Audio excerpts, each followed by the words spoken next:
Hello दोस्तों, जय मसीह की। मेरा नाम है विनीश मसीह। ब्यूटीफुल बाइबल स्टोरीज में आप सभी का स्वागत है। प्रियो, आज की कहानी में हम लोग बेबीलोन के राजा नबूकदनेस्सर के बारे में देखने जा रहे हैं, जिसका साम्राज्य बहुत शक्तिशाली था। उसके आगे बहुत से साम्राज्य छोटे दिखाई देते थे।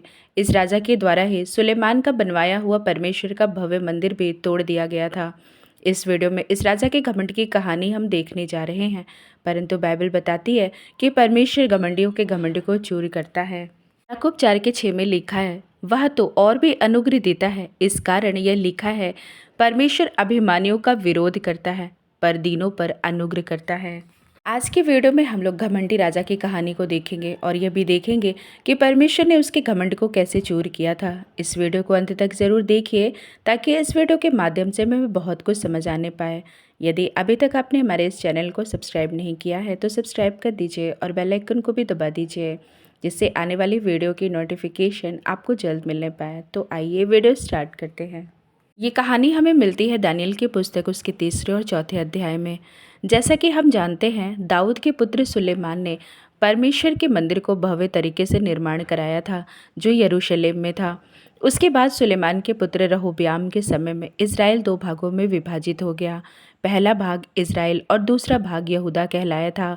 अब इसी यहूदा भाग की तरफ का यहूदा का अंतिम राजा सिदकिय्याह के राज्यकाल के दौरान बेबीलोन का राजा नबूकदनेस्सर ने यरूशलेम राज्य पर घेराबंदी कर दिया, जिसमें वह शहर की दीवारों को तोड़ा और परमेश्वर के भवन का सारा सामान भी लूट ले गया तथा मंदिर को भी नष्ट कर दिया।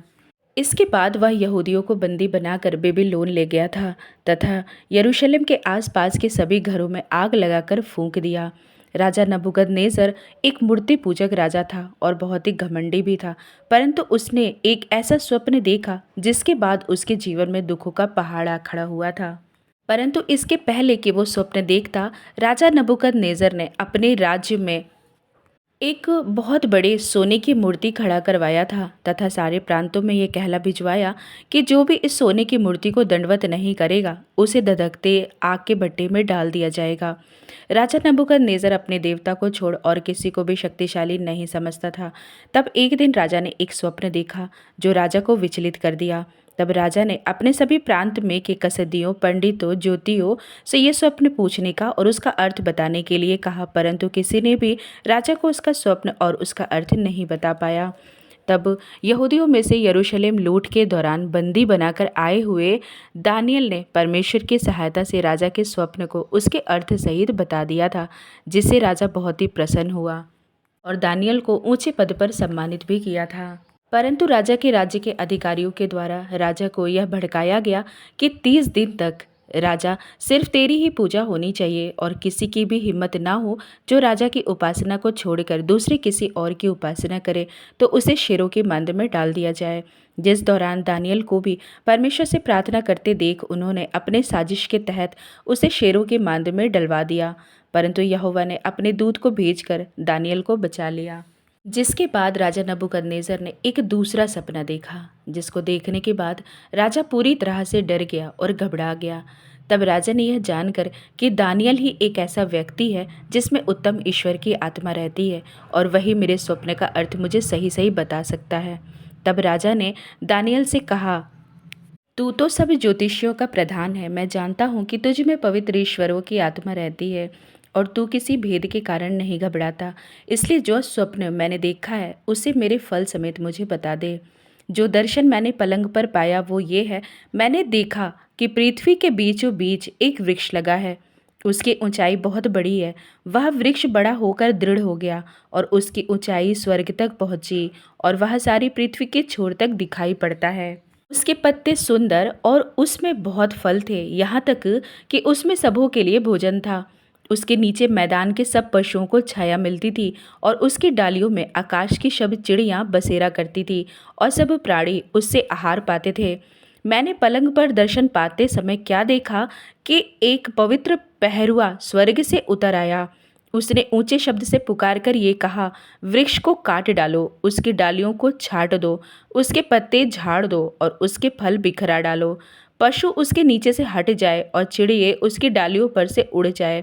तो भी उसके ठूंठ को जड़ समेत भूमि में छोड़ो और उसको लोहे और पीतल के बंधनों से बांधकर मैदान की हरी घास के बीच में रहने दो। वह आकाश की ओस से भीगा करे और भूमि की घास खाने में मैदान के पशुओं के संग भागी हो।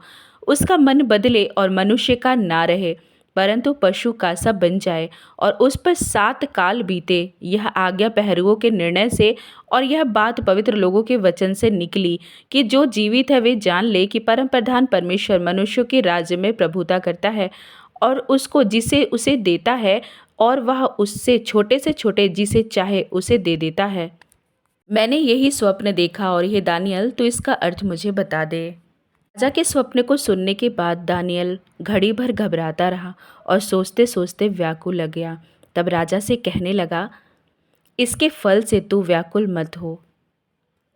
जिस वृक्ष को तूने देखा जो बड़ा और दृढ़ हो गया और जिसकी ऊंचाई स्वर्ग तक पहुंची और जो पृथ्वी के सिरे तक दिखाई देता था, जिसके पत्ते सुंदर और फल बहुत थे और जिसमें सबों के लिए भोजन था, जिसके नीचे मैदान के सब पशु रहते थे और जिसकी डालियों में आकाश की चिड़िया बसेरा करती थी, हे राजा, वो तू ही है। तू महान और सामर्थी हो गया, तेरी महिमा बढ़ी और स्वर्ग तक पहुंच गई और तेरी प्रभुता पृथ्वी की छोर तक फैली है। हे राजा, तूने जो एक पवित्र पहरुए को स्वर्ग से उतरते हुए और ये कहते हुए देखा कि वृक्ष को काट डालो और उसका नाश करो, तो भी उसके ठूंठ को जड़ समेत भूमि में छोड़ो और इसको लोहे और पीतल के बंधन से बांधकर मैदान की हरी घास के बीच में रहने दो। वह आकाश की ओस से भीगा करे और उसको मैदान के पशुओं के संग ही भाग मिले, और जब तक 7 युग उस पर बीत ना चुके तब तक उसकी ऐसी ही दशा रहे। हे राजा, इसका फल जो परम प्रधान ने ठान लिया है कि राजा पर घटे, वो ये है, तू मनुष्य के बीच से निकाला जाएगा और मैदान के पशुओं के संग रहेगा। तू बैलों के समान घास चरेगा और आकाश की ओस से भीगा करेगा। और 7 युग तुझ पर बीतेंगे, जब तक कि तू जान ना ले कि मनुष्य के राज्य में परम प्रधान ही प्रभुता करता है और जिसे चाहे वह उसे देता है। उस वृक्ष के ठूंठ को जड़ समेत छोड़ने की आज्ञा जो हुई है, इसका अर्थ ये है कि तेरा राज्य तेरे लिए बना रहेगा, और जब तू जान लेगा कि जगत का प्रभु स्वर्ग ही में है, तब तू फिर से राज्य करने पाएगा। इस कारण हे राजा, मेरी यह सम्मति स्वीकार कर कि यदि तू पाप छोड़कर धर्म करने लगे और अधर्म छोड़कर दीनहीनों पर दया करने लगे, तो संभव है कि ऐसा करने से तेरा चैन बना रहे। और ऐसा हुआ कि यह सब कुछ राजा नबूकदनेस्सर पर घट गया। 12 महीने के बीतने पर जब वह बेबीलोन के राजभवन की छत पर टहल रहा था, तब वह कहने लगा, क्या यह बड़ा बेबीलोन नहीं है जिसे मैं ही ने अपने बल और सामर्थ्य से राजनिवास होने को और अपने प्रताप की बड़ाई के लिए बसाया है।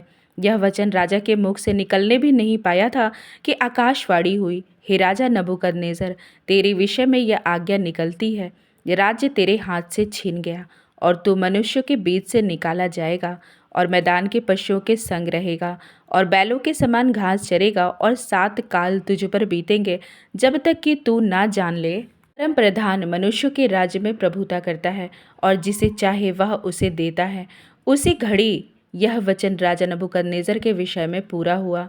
वह मनुष्यों में से निकाला गया और बैलों के समान घास चरने लगा, और उसकी देह आकाश की ओस में भीगती थी, यहाँ तक कि उसके बाल उकाब पक्षियों के परों से और उसके नाखून चिड़ियों के पंजों के समान बढ़ गए थे। बेबीलोन के राजा नबूकदनेस्सर के 19वें वर्ष के 5वें महीने के 7वें दिन को अंगरक्षकों का प्रधान नबूजरदान, जो बेबीलोन के राजा का एक कर्मचारी था, यरूशलेम में आया। उसने यहोवा के भवन और राजभवन और यरूशलेम के सब घरों को, अर्थात हर एक बड़े घर को आग लगाकर फूंक दिया था। यरूशलेम के चारों ओर की शरपनाह को कसदियों की पूरी सेना ने, जो अंगरक्षकों के प्रधान के संग थी, ढा दिया। जो लोग नगर में रह गए थे और जो लोग बेबीलोन के राजा के पास भाग गए थे और साधारण लोग जो रह गए थे, इन सबों को अंगरक्षकों का प्रधान नबूजरदान बंदी बनाकर ले गया था। परंतु अंगरक्षकों के प्रधान ने देश के कंगालों में से कुछ को दाख की बारियों की सेवा और कष्टकारी करने के लिए छोड़ दिया था। यहोवा के भवन में जो पीतल के खंभे रखे थे और कुर्सियां और पीतल का हौद जो यहोवा के भवन में था, इनको कसदी तोड़कर उनका पीतल बेबीलोन को ले गए थे। इसके बाद और भी कई कारणों की वजह से राजा नबूकदनेस्सर का मन घमंड से भर गया था। राजा नबूकदनेस्सर के दूसरी बार स्वप्न देखने के दौरान यहोवा परमेश्वर ने उसे चेतावनी दिया कि उसका घमंड कैसे नीचा किया जाएगा और वो 7 साल तक जानवरों के साथ जानवरों जैसा व्यवहार करेगा। दानियल ने जब राजा को मन फिराने के लिए कहा, तब भी राजा ने अपने घमंड को नहीं छोड़ा था। जिस समय राजा के साथ यह घटना घटने वाली थी, उस समय भी राजा पूरी तरह से घमंड से भरा हुआ था। बाइबल उसके घमंड के बारे में बताती है कि 12 महीने के बीतने पर जब वह बेबीलोन के राजभवन की छत पर टहल रहा था, तब वो कहने लगा, क्या यह बड़ा बेबीलोन नहीं है, जिसे मैं ही ने अपने बल और सामर्थ्य से राजनिवास होने को और अपने प्रताप की बढ़ाई के लिए बसाया है। तभी यह वचन राजा के मुंह से निकलने भी नहीं पाया था कि आकाशवाणी हुई कि हे राजा नबूकदनेस्सर, तेरे विषय में यह आज्ञा निकलती है कि राज्य तेरे हाथ से छिन गया है। तब से उसी समय से राजा 7 साल तक जानवरों के साथ जानवरों जैसा व्यवहार करता रहा। उसका होश ठिकाने पर नहीं था। वो खुली मैदान में घास खाता था और उसका शरीर आकाश के ओस से भीगा करता था। उसके नाखून चिड़िया के पंजों के जैसे हो गए थे। तो इस कहानी में परमेश्वर ने एक घमंडी राजा के घमंड को पूरी तरह तोड़ दिए थे और इस बात को साबित किए कि यहोवा परमेश्वर को छोड़कर और कोई भी परमेश्वर नहीं है।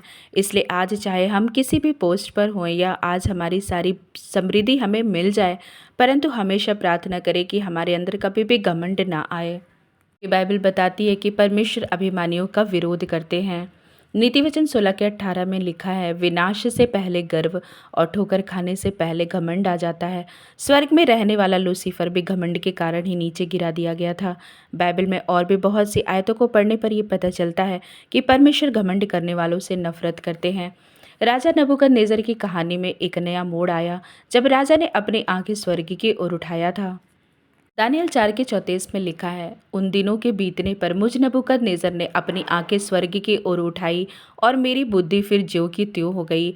तब मैंने परम प्रधान को धन्य कहा और जो सदा जीवित है उसकी स्तुति और महिमा ये कहकर करने लगा, उसकी प्रभुता सदा की है और उसका राज्य पीढ़ी से पीढ़ी तक बना रहने वाला है। प्रियो, इस प्रकार राजा को यहोवा की सामर्थ के बारे में पता चला। परमेश्वर अपने वचन में कहते हैं, भजन संहिता 75 के 4 में, मैंने घमंडियों से कहा, घमंड मत करो और दुष्टों से सींग ऊंचा मत करो। जैसा कि लिखा है यिर्मयाह 9 उसके 23 में, यहोवा यूं कहता है, बुद्धिमान अपनी बुद्धि पर घमंड ना करे, न वीर अपनी वीरता पर, न धनी अपने धन पर घमंड करे, परंतु जो घमंड करे वह इसी बात पर घमंड करे कि वह मुझे जानता और समझता है कि मैं ही वह यहोवा हूँ जो पृथ्वी पर करुणा और न्याय और धर्म के काम करता है, क्योंकि मैं इन्हीं बातों से प्रसन्न रहता हूँ। ये हम घमंड क्यों और किस पर करें? सब कुछ परमेश्वर के लिए उन्हीं का है और हम उन्हीं का धन्यवाद करें, क्योंकि उनका फजल ही हमारे लिए काफ़ी है। बाइबल ये भी बताती है, यहोवा का धन्यवाद करो क्योंकि उसकी करुणा सदा की है। तो प्रियो, आशा करती हूँ ये वीडियो आपको पसंद आई होगी। अब इस वीडियो को मैं यहीं पर समाप्त करती हूँ। अब मैं मिलती हूँ आपसे अपनी अगली वीडियो में। आप सभी भाई बहनों को प्रभु यीशु मसीह के नाम में जय मसीह की।